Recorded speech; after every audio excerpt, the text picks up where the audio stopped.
for fast, cheap, and reliable Madden 21 Ultimate Team coins. Make sure you guys go check out my sponsor, Easy Mutt. Use code VENOM at checkout for 5% off.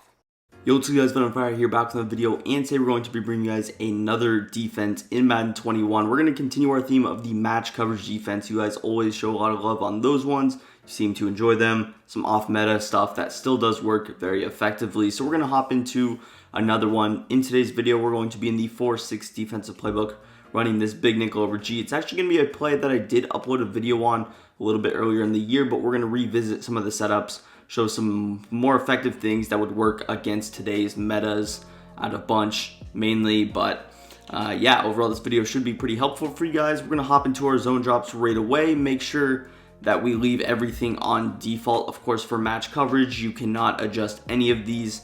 If you adjust one, it's going to cancel the match coverage, which is certainly not ideal in our case.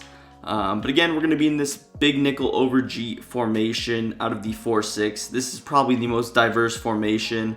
I mean, really, if you guys want to start getting prepared for Madden 22, it still is pretty far away. I feel like the best way to do it is to find a formation that's always been good. Every single year it's been in the game. Big nickel over G has been good 3 years in a row, so I feel like it's a pretty safe bet. There's a ton of diversity in the playbook. There's so many good plays. So if you want to start doing that, I would recommend doing that. But the play we're going to run is going to be cover 6 invert. This is probably my favorite out of all of the match coverage plays, besides the traditional cover 4 palms or cover 4 quarters, of course. But cover 6 invert is a little bit better than cover 6 trap, in my personal opinion. We'll show you different ways to run it, of course. But yeah, let's just go ahead, get into that. Of course, get into that slot cornerback package. You can throw safeties at linebacker as well, just like we have right here. So we're going to go ahead, hop straight into that. Now, to begin today's video, I just kind of want to show you what the play would look like running it stock. Of course, I want to explain what the play art looks like just stock as well. So if you just take a look at our play art to begin, you'll notice that it's pretty simple. The reason it's called a cover 6 invert is because you have a cover 2 invert on this left-hand side, and you have a cover 4 on the right side. 4 plus 2, of course, equals 6. So that is the reasoning behind the name. Most of you probably knew that, but there's probably some people who didn't, so we'll just explain that quickly. Of course, we have the deep half with a curl flatted vertical hook. So as far as the play art is concerned, from Elliott over to the left-hand side, that's going to be non-match. From your 3 receiver hook over to the right, that will be match coverage. So that's just a way of understanding. Usually when you're running a half man or half normal, half match coverage, you're going to want to use her on the non-match coverage side. You usually want to leave the match alone, kind of let them do their thing. Of course, you can throw extra zones over there, do all other things such as that, but we're going to be using Elliott for today's video, using this vertical hook. Now, let's run the play stock against like this post corner read. This is a pretty weird play. But we'll just kind of show what it looks like. We're just going to snap the ball, of course. I'm not using, right there you see Y's open, and X potentially is open a little bit. Now again, one of the small problems with this is that we can't really adjust our curl flat. We're going to have it play stock. Of course, no match coverage is in every down type of a play. I do say that in most of these videos. Match is something you want to mix in once every 3, once every 4 plays, not something you want to run every single down, otherwise your opponent will take advantage. But you saw right there, there's a couple of holes. One, the flat on this non-match side, and then there could be something potentially in the middle, some depending on the route combo.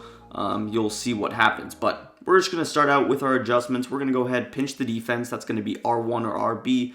Down on that left analog stick, that's going to pinch your defensive line, pinch your linebackers, and of course press your defensive backs as well. Now right here, we're going to address the first issue with the defense, and that's going to be the flat with the running back side, or to the non-match coverage side. So what we're going to do simply is throw that defensive lineman on that side, Ngakwe, I don't even remember how to pronounce his name, but we're just going to put him on the hard flat, just like so. Pretty simple right there. That's going to address our issue of the running back, any potential backside drags that do not get matched by either the outside quarter or the 3 receiver hook would also be defended by that. That's what we're going to do first. The next thing that we're going to go ahead and do is adjust this right-hand side, because I believe just a regular cover 3 beater, I don't have flood in my audibles, but a simple flood play usually would be like just a stock cover 4. And you see right there, simple Z spot, literally the easiest touchdown, and that's a slow receiver in Marvin Jones Jr. So you can see how cover 4 is very easy to beat if you're just leaving it stock. certainly something that we're not going to let ourselves do because we don't want to give up easy touchdowns. So we're going to set up those adjustments again. Instead of leaving him on his inside quarter where he's kind of in no man's land, depending on the coverage or the play, he might be doing something he might not be. We're just going to put him on a deep half and eliminate any doubts that may be created. So we're going to put him on a deep half. Now he's going to defend the same exact route combo a lot better. We're going to hop into Z spot, go with something like this again. You'll see Marvin Jones Jr. might have a little bit of space to the inside, but certainly not over the top. And you see the defense is pretty well. Now, there is one small weak spot with the defense that we're not going to necessarily completely address, and that's going to be the middle of the field. There's certain things that you can do, and you'll see me go to different adjustments later in the video, but that's one thing that we're not really going to directly address. Of course, if you're playing Ultimate Team, you should have really fast safeties that can cover that much ground regardless, but again, we'll talk about it. We'll address it a little bit later.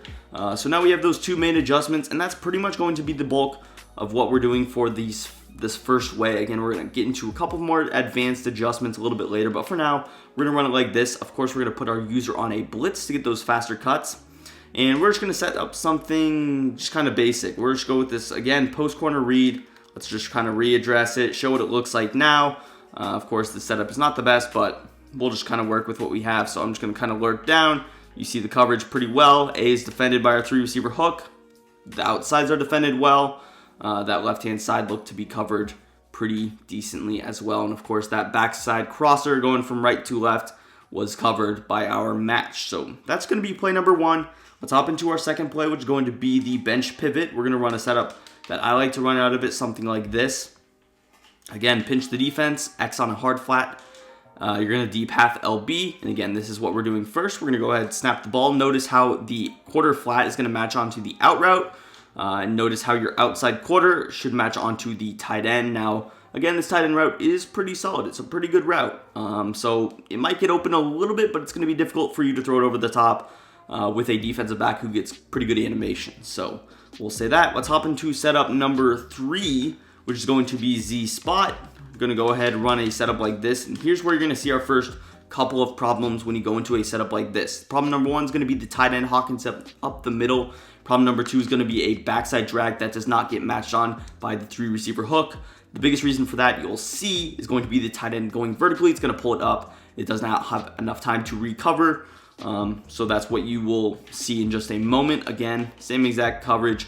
Also want you guys to look at the out route with Marvin Jones and the corner out with Amendola. You'll see how those are just matched on. Jimmy Smith's going to take the out route, and Marlon Humphrey's going to take the corner out. We're going to snap the ball like so, and you see that coverage is pretty well. We throw that corner out, and he's on him like a glue right there. So you can see there were a couple of holes in the tight end, and we're going to address just a couple of things right here because this is going to be our biggest problem, our biggest test for the defense. So we're going to set up the same adjustments. We don't have to change anything. We're just going to be adding to it. So the first thing I want to add is I want to add a vertical hook with B. So we're going to add a vertical hook with B, make this a 2-man rush, which is certainly optional. I do not have to do this.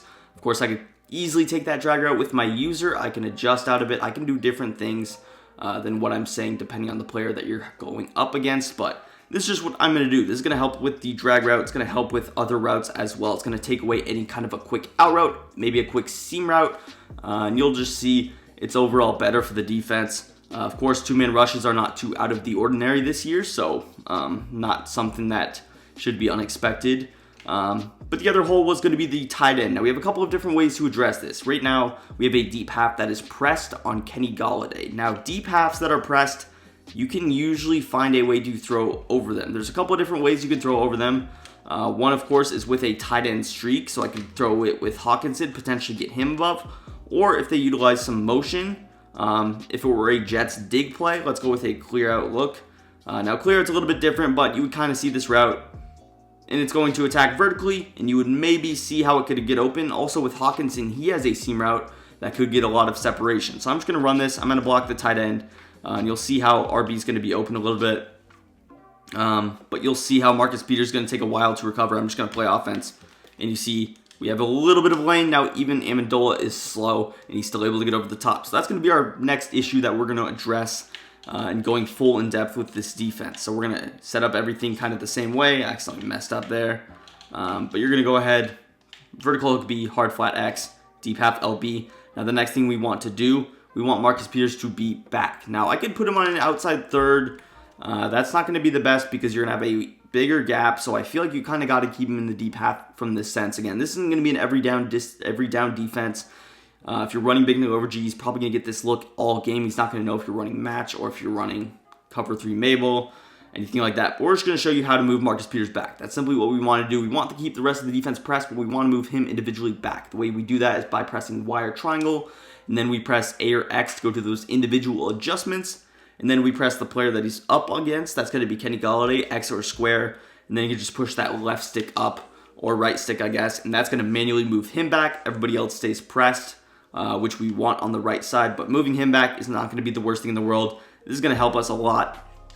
Also, if I want to, I believe I can shade inside. That should help, and it will not affect the match if I remember correctly. So both of these things are going to help out the defense a lot. Even you'll see, let's just run the Z spot again stock. You'll see the drag should be defended well, but we'll even show another way to kind of defend it. So you see A, looks like he's kind of open there. You see if I pass lead inside, Marcus Peters is going to be there. If I throw it normally, Chuck Clark, outside Chuck Clark.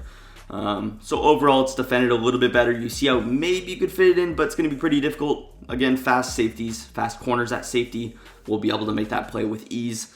And even that safety, or Marcus Peters in our case, is going to be able to make that play. So if that is of concern to you, something else that you could do is you could actually man up one of these players. So if he's running a lot of Z spot, which he could potentially be doing if he's a good player, or if he's a good bunch player, he's running a lot of Z spot. Simple way to kind of fix that would be just to man up the 3 receiver hook. Just say, okay, I'm going to take the middle of the field by myself. That's something I'm going to do. Of course, we're going to move Marcus Peters back again, but I'm just going to run it like this. I'm going to make someone else beat me. And of course, the 3 receiver hook out of this particular play is kind of in no man's lane. It's not really doing anything, so I'm not too mad at this adjustment. Of course, I'm going to take the drag. You see how the vertical hook's kind of going to recover a little bit later. And even with the 2-man rush, we get relatively quick pressure there. So overall, just dissecting the different plays you could see, and even if it is a bench pivot, let's say I guessed the incorrect play, that's perfectly fine, because the tight end was kind of getting a little bit of separation regardless on this play, so I go with something like this. I deep half L1, again I can push back X, which I don't necessarily have to push back X unless I see a slot motion from either RB or B, depending on the playbook. So if I don't see that, I can leave X pressed. This is perfectly fine. Of course, the tight end is my biggest inside threat. A streak from RB would likely be defended. Of course, I can shade inside as I mentioned earlier, but coverage is pretty well in this. This is going to be bench pivot again. You'll see A, he's manned up, he's matched on. Now he got a little bit bumped, which is why he was a little bit more open than you would typically see. I did have kind of a lot of congestion. I had 3 zones over there, and I had the man coverage that kind of could have created it. I want to show bench pivot again against just a stock coverage. Now we'll leave 3 receiver hook out, and you'll see what it kind of looks like in doing that. Again, I can kind of run it like this. Bench pivot again, we're going to out RB, fade B, something like this, which is a pretty common setup. You'll see A defended well now, so you don't necessarily need it. I believe our 3 receiver hook also matched onto him there. So again, it's really a guessing game. This game is a guessing game. Depending on the setup, you'll know the player you're going up against if he's running a certain thing more than the other. But overall, that's gonna pretty much do it for our adjustments. If you guys enjoyed this a little bit more of an in-depth video, make sure you go ahead, smack that like. Also, subscribe to the channel for more videos in the future, and follow me on Twitter. Link will be down below in the description. With that being said, peace. I'm out of here.